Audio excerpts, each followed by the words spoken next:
everybody. I hope you're having a good afternoon. You're listening to the Pride of the North Sports with your host, The Finisher. Thank you for dropping in. I appreciate it. There's a few, let's say, topics that we have to cover today.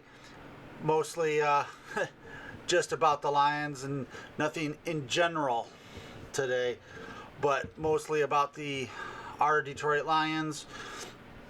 Let's get into it. We all know that Sutton has been released by the Lions. We all know that. That's not news anymore.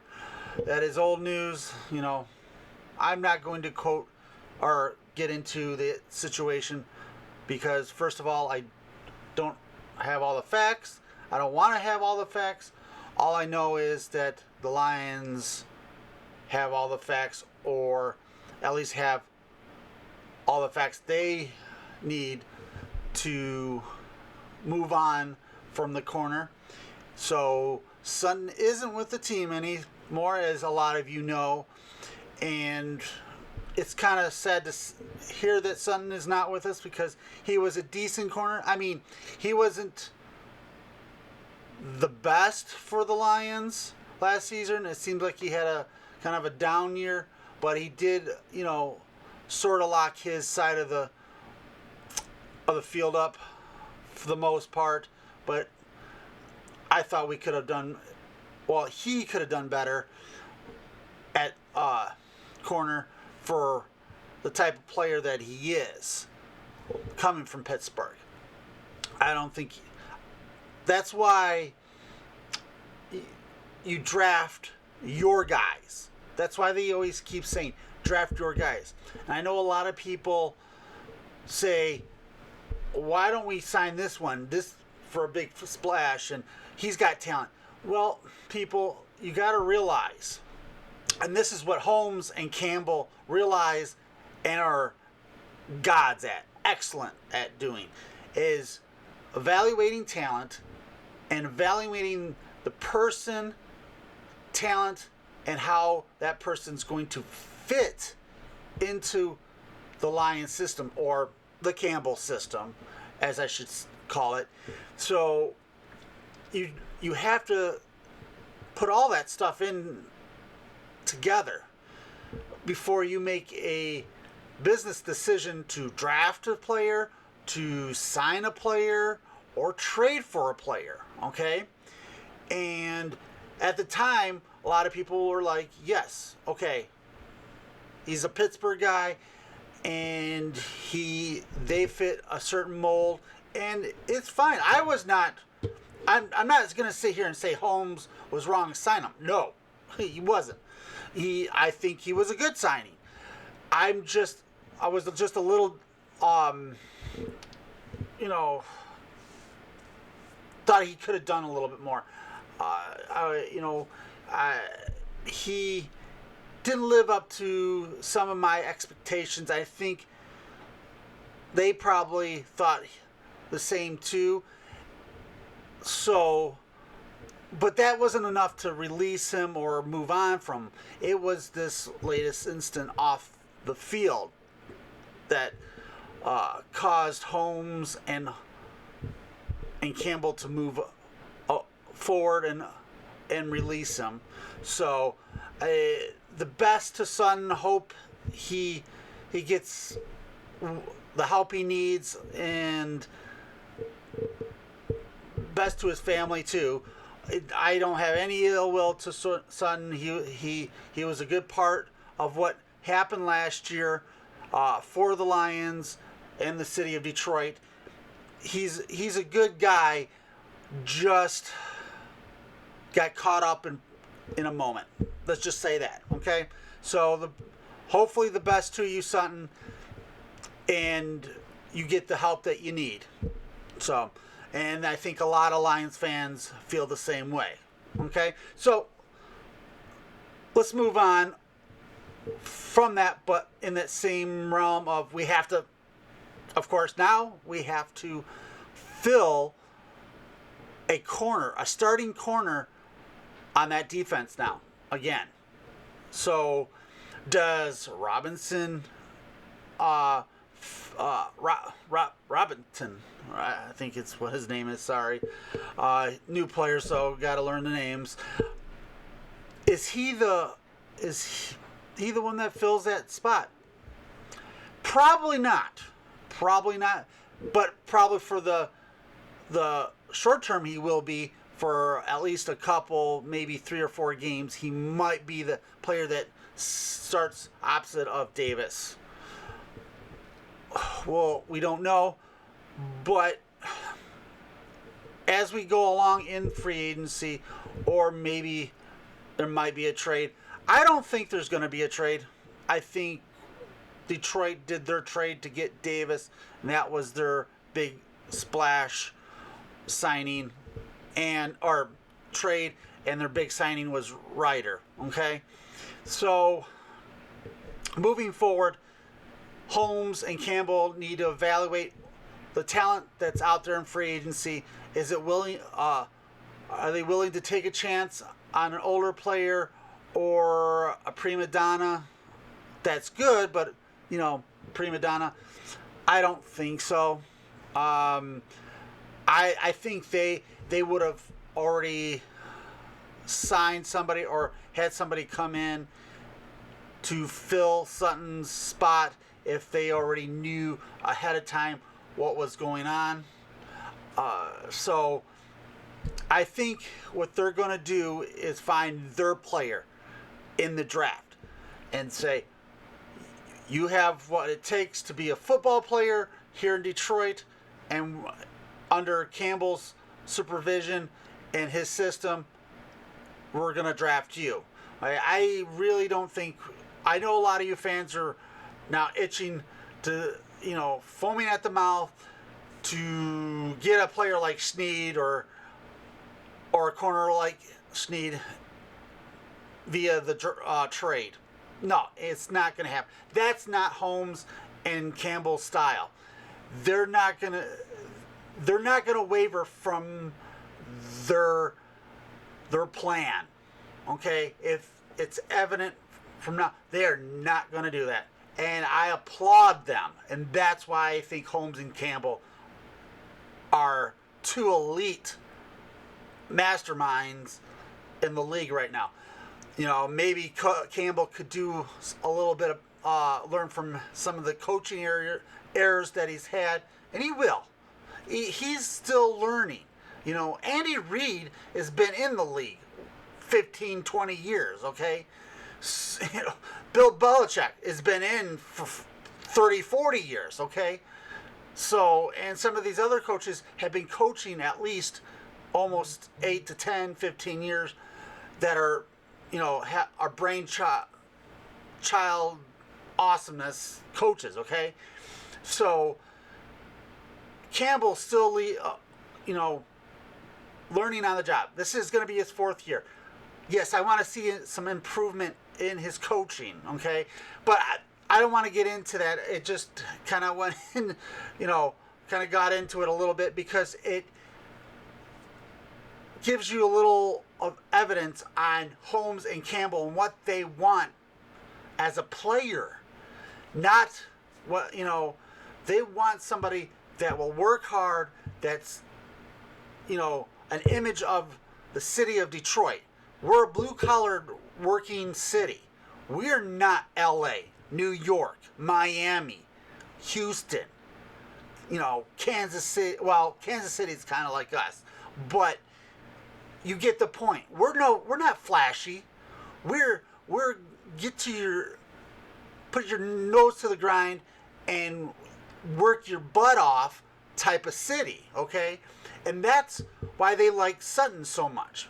Why they brought him in, because he come from a working city too, like Pittsburgh, okay, Philadelphia. Those cities are working class cities that embodiment these players that they bring in. So Holmes is gonna look at a players like that has talent and is willing to, grind it out and do whatever it takes to win for his teammates, not for himself, but for his teammates.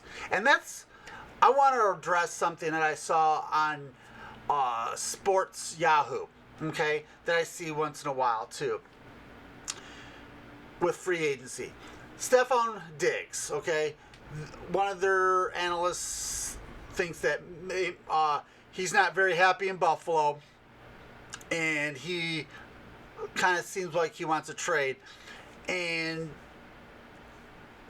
they were saying that might be one of the wide receivers that might be better or to pick up over drafting or another free agency that, one of the free agency wide receivers that are out there. He's better than any of the ones that they would get at 29 or sign at a free agency. Well, I don't want Diggs. I don't think Holmes and Crandall want Diggs either, because he's not what this city's about and what this team's about, okay? So we're just going to put that to rest. That's the type of player that we don't want here, okay? Josh Reynolds, he might not be as talented as Diggs, but he works his butt off, and he embodiments what the city of Detroit means and is, people. Okay, I'd rather have Reynolds over Diggs any day. Actually, to be honest with you, I know this will never happen, and this is just an example. I'd rather have Justin Jefferson, because the man balls, and he is excellent in the community. He's a hard worker, and he would be a perfect fit for Detroit. But that's why Minnesota is going to lock him up for his entire career, or trade him and get gobs of collateral back because Jefferson is a player that you want on your team. Yeah, he might be a prima donna a little bit, a diva. Okay, I can take that. Every wide receiver and running back and quarterback are kind of like that, okay? That's why your defensive ends and tackles, DTs, like to hit those guys, okay? Because your defense are not a bunch of prima donnas. They are hardworking guys, okay? So, I'm just saying, if we were to trade for somebody, give me Jefferson. Not because it takes him away from Minnesota, but because he embodiments what you would want in a player, okay? Especially here in Detroit. Diggs I don't want, or anybody like him, okay? I wouldn't want Kelsey either. He's gone. That's why Hawkinson's gone. It's because he was a prima donna, give me all the targets, and I think we'll probably come out years from now, but Hawkinson, I think, was a cancer in that room, and that's why we let him go. A lot of you guys were at the time going, oh, why are we letting one of the best up-and-coming tight ends go? It's because he was a cancer in that locker room, and they didn't want that, and he didn't. I don't think he wanted to be here. Okay, now you got Laportier. That's just everything you want. He's from Iowa. Well, so is Hawkinson. He was from Iowa, but I think if you're going to compare the two, Laportier is hardworking, not a diva. He will block for you. He will do whatever is asked of him and more. And we saw that in his rookie year. And it's just gonna he might actually end up being the best tight end to ever play the game. That's my expectations of Laportier. Okay? I think he will be the best tight end after it's all said and done. And we look at trading away Hawkinson and getting Laportier. We're going to say, who is Hawkinson? Who's that little shit fucker, right? Laportier, I expect him to be better than like Gonzalez, whoever else you can think of right now. I can't think of any other tight end, or Kelsey, or you know, any any other tight end. I mean, Laporte is going to be, after it's all said and done, after his career, he's going to have a Hall of Fame career. Okay, he's going to be the best tight end to ever be inducted into the Hall of Fame. That's my opinion. You guys might have another opinion. That's fine. I think Gibbs, I don't think he's going to be the best running back, because Barry Sanders will always be the best running back to me. Okay? Gibbs will be up there, though, too. He will be in the top 10, top 5 of running backs of all times. Okay? But I'm getting a little off key here. So, in free agency, I don't think there's anybody they want right now to, maybe later in the spring, summer, early summer, to round out the roster. They might pick somebody for depth. That's it. I think Detroit's Holmes is done signing anybody of any significance right now. I think they are concentrating on the draft, and they will get their guys. So that goes into my next thing that I wanted to talk about today, is the draft. I want to do a pre-draft review, kind of, in a way, and let you know what some of the experts and what I think the Lions will do in maybe the first, second, and third round with their picks. I think Detroit will get their player that they want. So now, okay,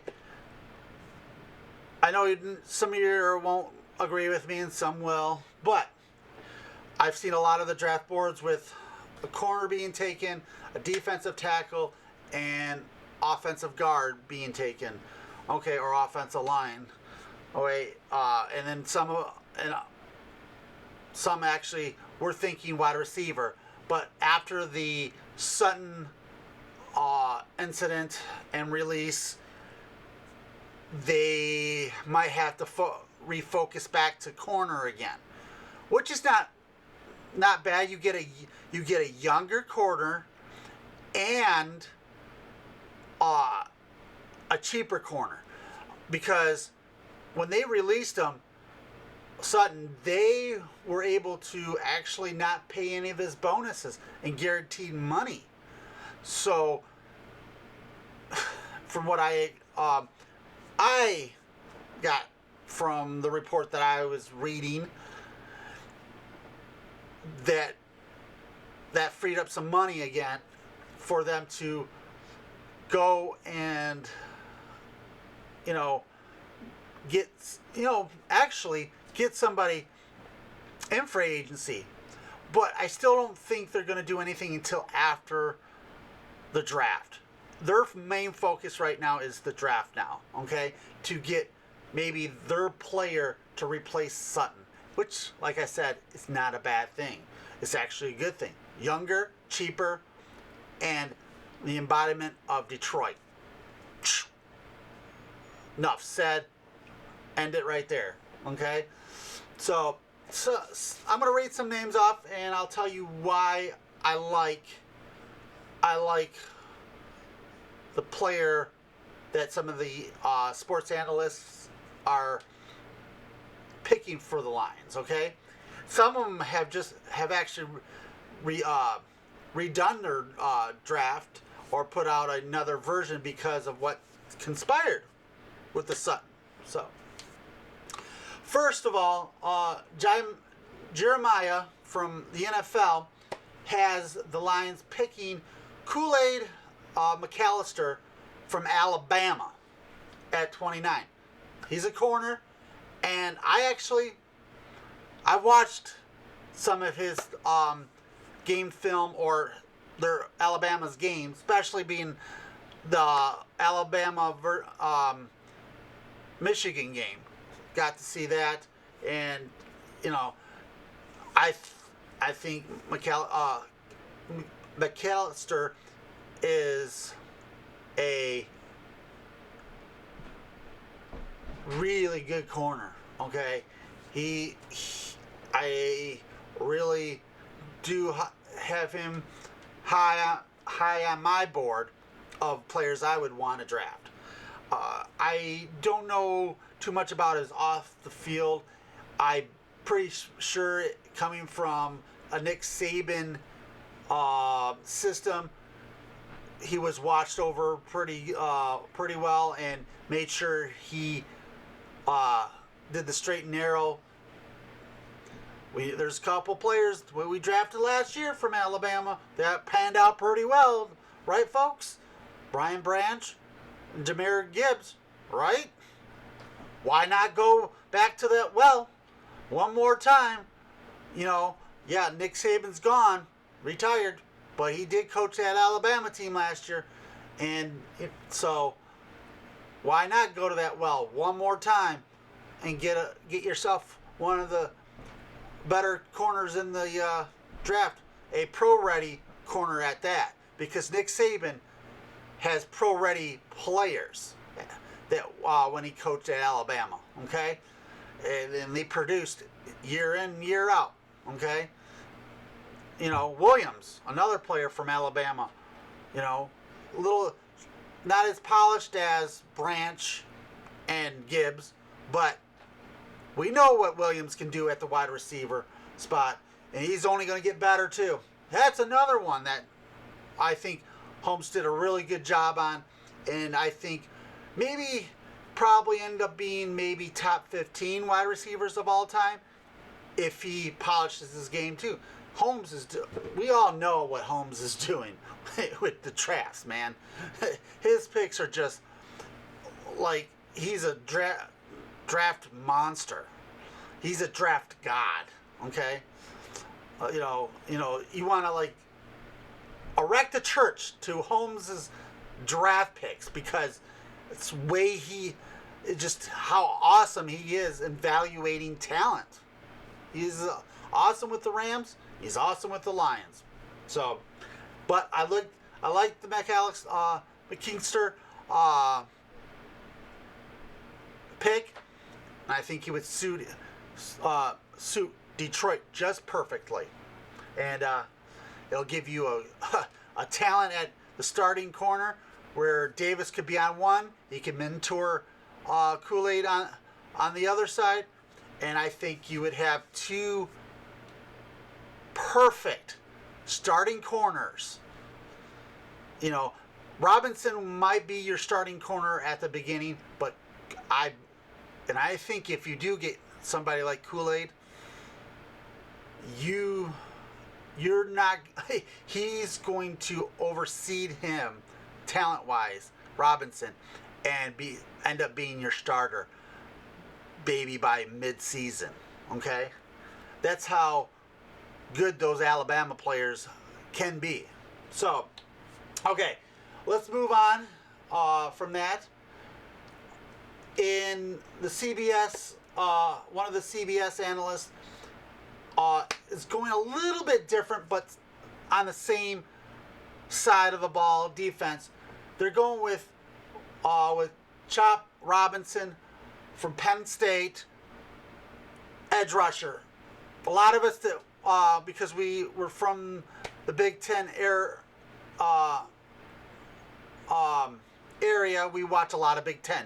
No matter if you're Michigan State, Michigan, or whatever, you watch Big Ten football, and you got to see Robinson a lot because he was at Penn State. Okay, the man is an edge rusher. I think he could fit this defense.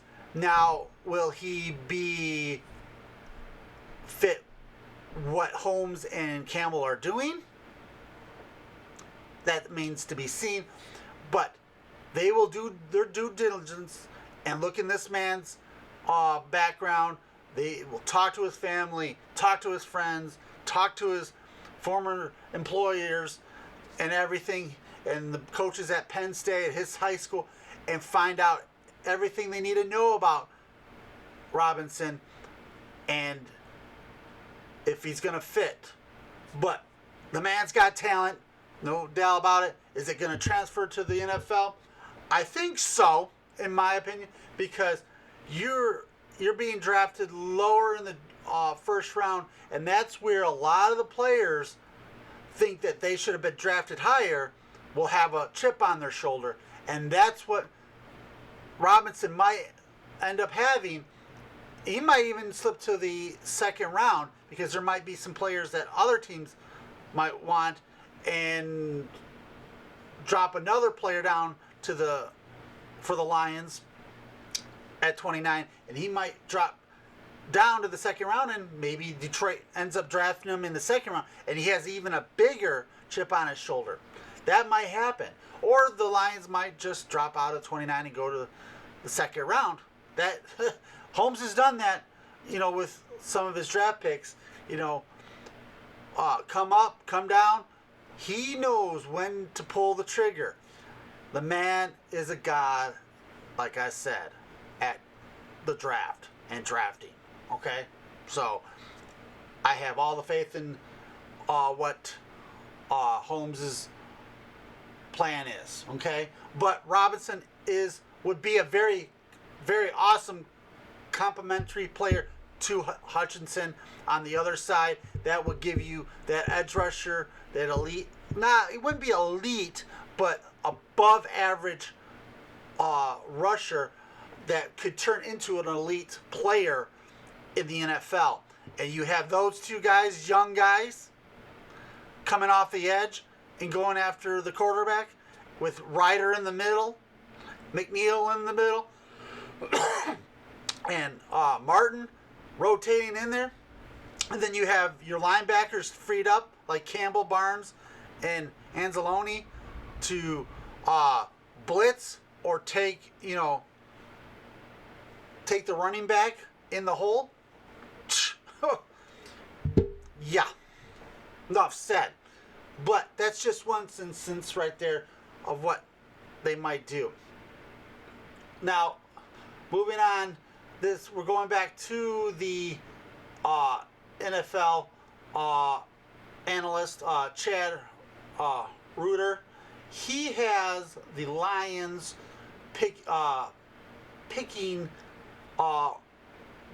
Darius Robinson, the edge rusher from Missouri, which he was actually, I think, in early mock drafts, had him higher than 29th. They had him mid-round, first round. So if you get a player like that, which is, a versatile player, talented player, you would want to take him too. But he might actually end up being another player that might drop down to the second round, and Detroit can come up and maybe get him, or they fall right into his lap in the second round. You never know. But I don't know much about Robinson because I didn't watch as much of, I didn't actually watch a lot of Missouri games, so I don't know too much about him. But I know enough that he is a talent, and he would be a very complimentary player, talent-wise, to Hutchinson. Will he be a diva, or will he bring a chip on his shoulder, a work ethic that the Holmes Campbell camp want? That's the due diligence that Holmes and Campbell have to do for this player. With the scouting and analysts of the Lions have to do to write their reports for, so Holmes and Campbell can do their due diligence and make the right choice for this team and this organization to bring in. So you don't want somebody to come in and mess that chemistry up. You want somebody that will get on board, not be a complete, file and rank soldier, but you want somebody that will buy into your system and be a good piece for years to come. Okay? As a rookie, you're going to follow suit. But eventually, when you become a veteran, you start thinking for yourself and going, oh, I could get more money, and I'm going to start raising a fuss. You don't want somebody like that.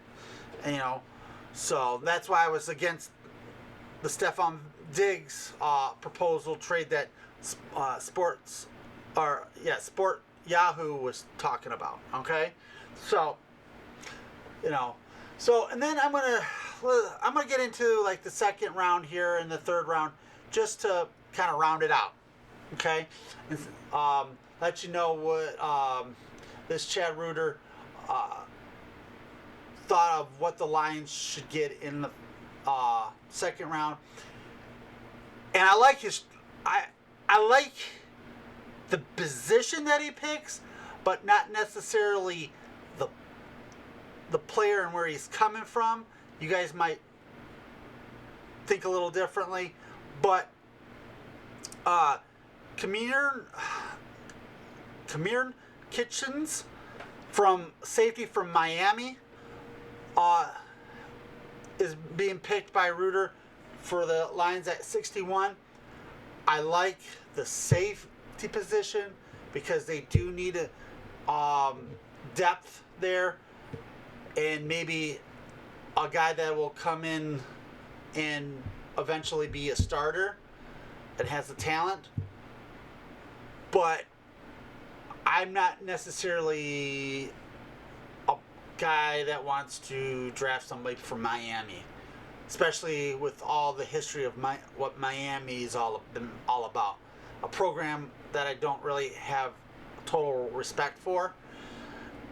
So, no disrespect to the University of Miami, but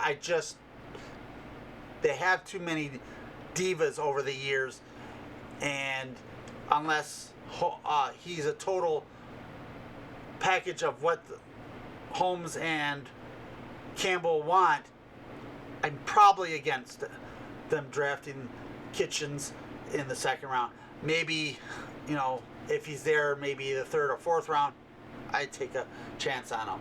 But no. So, third round and the last round that I'm going to do, because I don't want to get too boring here for a second, because I need to start wrapping this up. With the 73rd pick, the pick they got from... Oh, no. No. I think that's old. I think we need to go a little bit... Oh, no. That's the pick. Yeah, I guess it was... They draft... okay. From Minnesota. So, they got Jurian Johnson from Florida State, the corner, which,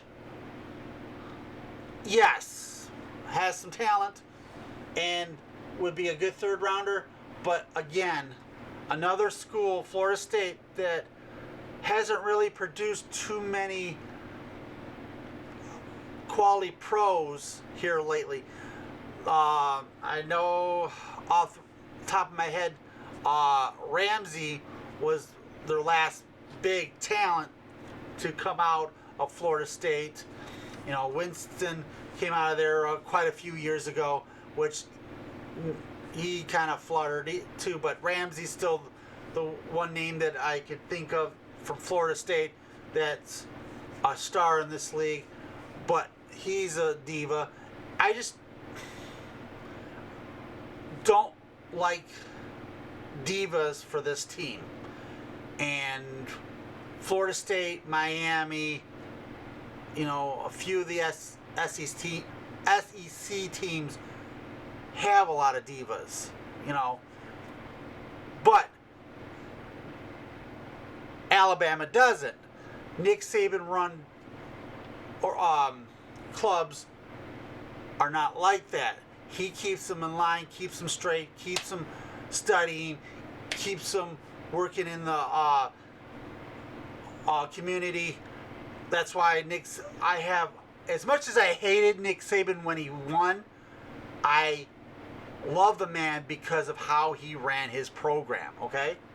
So, Corner is fine, but the player and where he's from, no. Okay?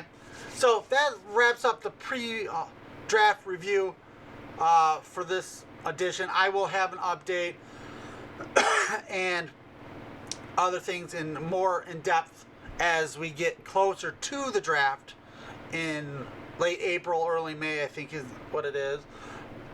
Again this year in the city of Detroit. So we are having it this year, as everybody knows by now, in the city of Detroit. But last topic that I want to talk about is rounding out the roster. And that's what I was talking about earlier. Some of the players' free agencies that you might want to go after the draft, and you might see Reynolds get signed after the draft if they don't get their wide receiver, or a corner or something like that, or edge rusher, something that they still a need but not a glaring need. Right now they do have a glaring need at corner again, so I'm pretty sure if they're going to try to get their guys in the draft at corner. So we'll see what happens. But rounding out the roster, you're going to probably see depth signings for wide receiver, defensive tackle, edge rusher, and offensive line are probably, and maybe another corner too, just to fill out the roster for competition and stuff like that. See if they can get better competition and better talent too. So we'll see. But that's it. Thank you for joining me. I do appreciate it, and hopefully all works out well for Holmes and Campbell going forward, despite the setback this week. And so have a good one. Talk to you guys later.